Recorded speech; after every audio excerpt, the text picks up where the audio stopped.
முதல்ல இந்த மாதிரி 2 சர்க்கிள் செஞ்சுக்க போகிறோம். இந்த சர்க்கிளோட பேட்டர்ன் வந்து ரொம்ப சிம்பிள். ஒரு மேஜிக் சர்க்கிள், அதில் 6 சிங்கிள் க்ரோஷே. அடுத்து 2வது ரவுண்டில் வந்து ஒரு ஸ்டிச்லேயும் 2 single crochet, making 12 single crochet. Continuous ரவுண்ட்ஸில் போடணும், டர்னிங் செயின் போடாமல் போட்டிருக்கேன் நான். அடுத்து 3வது ரவுண்டில் வந்து ஒரு சிங்கிள் க்ரோஷே, ஒரு இன்க்ரீஸ், மேக்கிங் 18 சிங்கிள் க்ரோஷே. இந்த ரப்பர் பேண்டை தனியாக தைக்கிறதுக்கு பதிலாக இந்த பின்னால் உள்ள போர்ஷன் க்ரோஷே பண்ணும் போதே நடுவில் எப்படி மாட்டுறதுன்னு செஞ்சு காமிக்கிறேன். இப்போ நான் மேஜிக் சர்க்கிளில் 6 சிங்கிள் க்ரோஷே போட்டிருக்கேன். 2வது ரவுண்டில் ஒரு ஸ்டிச்லேயும் 2 சிங்கிள் க்ரோஷே போடணும். ஸோ இந்த ரவுண்டில் மொத்தம் 4 சிங்கிள் க்ரோஷே போட்டுட்டு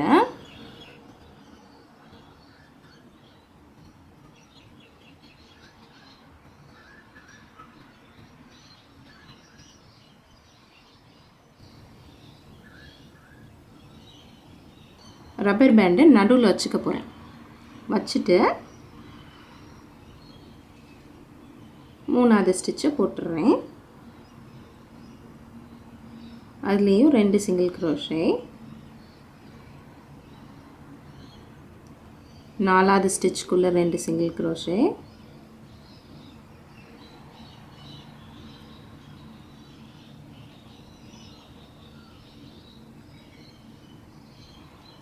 அஞ்சாவது ஸ்டிச்சுக்குள்ளே 2 சிங்கிள் க்ரோஷே.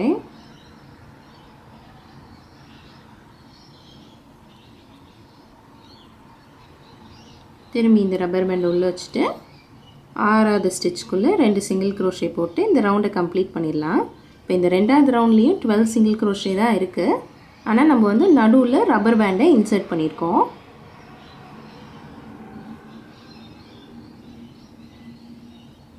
இந்த பக்கம் தான் ரைட் சைடு, இது பின்னால் இப்படி வெளியில் வர்றது. அதனால் நான் ரப்பர் பேண்டை வந்து வெளியில் இழுத்து விட்ருக்கேன்.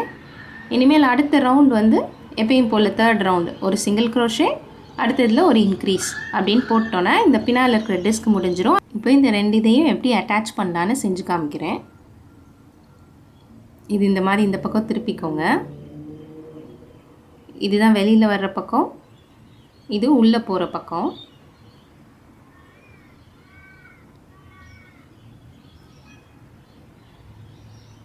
இந்த மாதிரி இதை வச்சுக்கோங்க.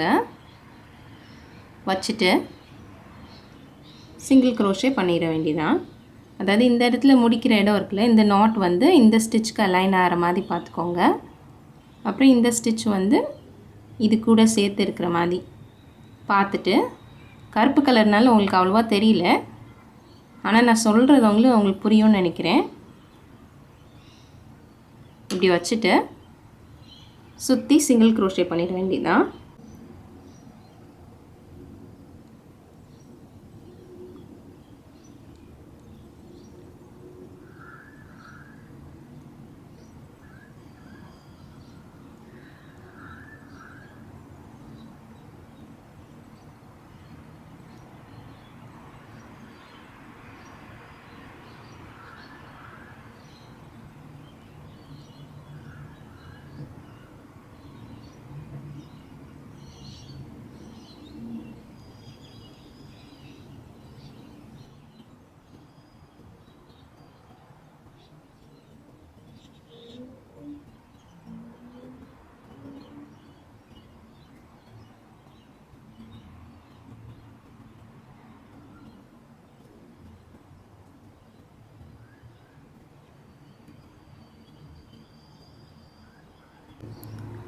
சுற்றி 18 சிங்கிள் க்ரோஷே போட்டேன். பார்த்தீங்களா, நல்லா பஃபியாக இருக்குது. நடுவில் ஸ்டஃப் பண்ண தேவையில்லை, தனியாக ரப்பர் பேண்ட் அட்டாச் பண்ண தேவையில்லை, எல்லாமே ஒரே வேலையாக முடிஞ்சிருச்சு. இனிமேல் அடுத்து பெட்டல் போட்டுடலாம். அதுக்கு இங்கே ஒரு ஸ்லிப் ஸ்டிச் போட்டு முடிச்சு போட்டுடலாம். இந்த ஸ்டிச்சில் முடிச்சு போட்டு நூலை வெட்டிடலாம். அடுத்து பெட்டல் போடுறதுக்கு நான் 3.5 ஹூக் எடுத்துக்க போகிறேன். நீங்கள் அதே ஹூக்கில் போடுறதுனாலும் போடலாம்.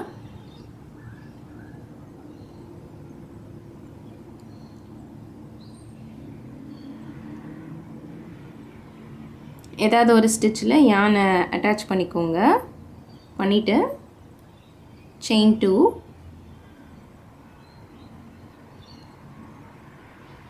2 பண்ணிவிட்டு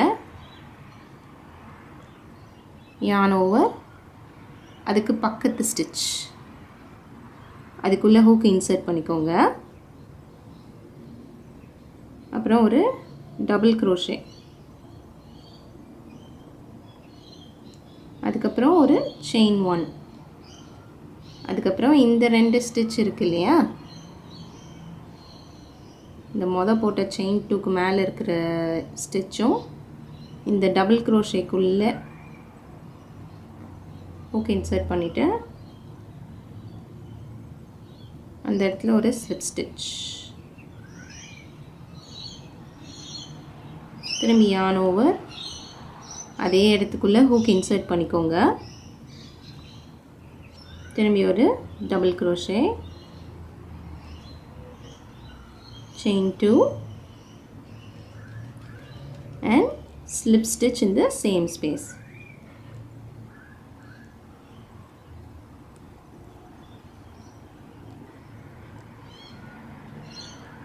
இதே மாதிரி சுற்றி போட போகிறோம். அதே இடத்துலேருந்தே செயின் 2, yarn ஓவர், பக்கத்து ஸ்டிச்சுக்குள்ளே ஒரு டபுள் க்ரோஷே,